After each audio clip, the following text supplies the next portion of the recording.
ပြန်လာတဲ့အမှတ်ကနေပြီးတော့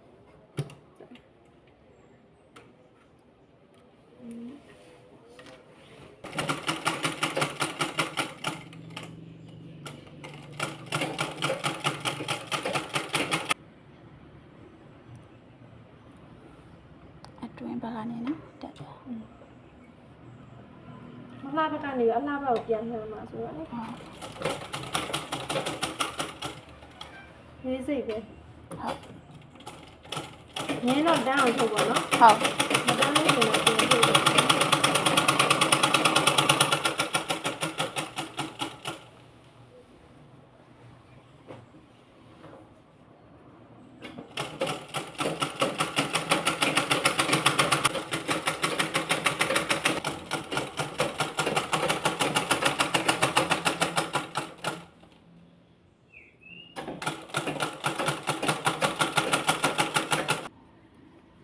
ဖတ်ပြီးဒီလိုလေဟုတ်နောက်ကျရင်ဒီလိုပြောနော်ကဲတော့ကိုကဒီလိုဒါနဲ့ခောက်ချင်တယ်ဆိုလဲသူကဒီလိုမျိုးလေးပေါ့တင်းရက်လေးနဲ့လိုက်တော့ဟုတ်လိုက်တော့ပြီးတော့မီးဘူးလေးနဲ့ဖြည့်ပေါ့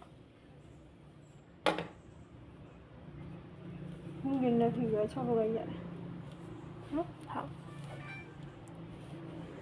စိတ်ကလည်း